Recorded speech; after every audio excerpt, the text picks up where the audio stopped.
This is a Filipino folk tale.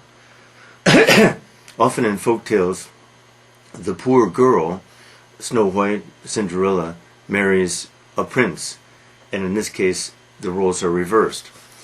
Juan, Spanish name, Juan was a relatively poor boy, and he loved to gamble, and usually he lost, but he was a cheerful guy. So one day he lost his final coins, his final belongings, and he decided to leave the town where he had spent most of his life and find his fortune, as the expression goes.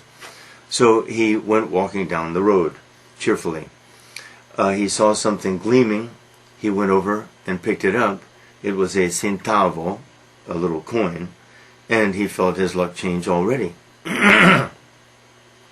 With the centavo, he bought a cake. He didn't eat all of the cake, though. He ate a portion of the cake, and he put the rest of the cake in his pocket. Then he sat down to sleep. Sorry. He woke up because he felt a chicken pecking at his cake, which was sticking out of his pocket. He grabbed the chicken.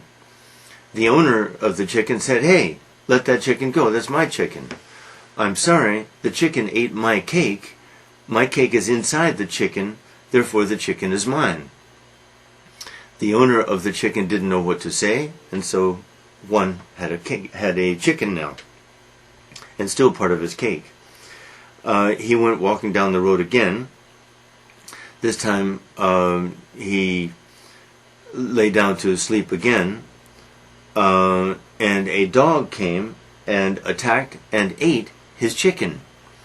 He woke up, he grabbed the dog. The owner of the dog, this was a barber shop dog, the owner of the dog said, "Hey, what are you doing? That's my dog. Your dog ate my chicken is inside your dog, therefore the dog is mine." The man didn't know what to say to this, and so now Juan had a dog. He went walking along again.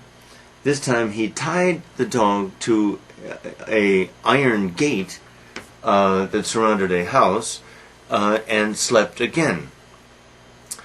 And this time the iron gate, or part of the iron gate, fell on the dog, killed the dog, and so he took part of the iron gate, iron worth a lot more than dogs apparently, an iron like staff, and the owner of the house said, "Hey, what are you doing?" "Well, your iron staff killed my dog, therefore that staff is mine." The owner couldn't say anything, so the staff was Juan's. Now he had a plan. He went to a river. He threw this iron staff into the air repeatedly, and sooner or later the staff fell into the river. Now a princess came along to bathe at least her feet in the river. As soon as her feet touched the river, Juan said to the princess, "Princess, this river is mine because it took my staff, blah, blah, blah, blah.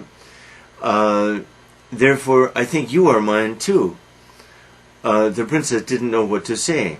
And so she said, "Well, I don't know what to say, but my father, the king, will know what to say. So come and tell the king your story." So Juan told the king his long story, from the centavo, to the chicken, to the dog, to the iron post, let's say, to the river, to the princess. The king was so impressed by Juan's logic and vigorous thinking that he approved of Juan's marrying the princess, and the princess apparently liked it too. So Juan, the poor boy, married the princess and lived happily ever after.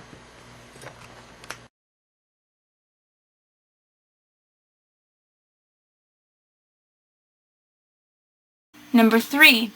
How Juan married a princess. Number 1. How did Juan lose his final money and belongings? Number 2. Why did Juan decide to leave his town where he had grown up? Number 3. What did Juan buy with the centavo? Number 4. How did Juan wind up with an iron staff? Number 5. Why did Juan say the princess belonged to him? Number 6. Why did the king let Juan marry his daughter?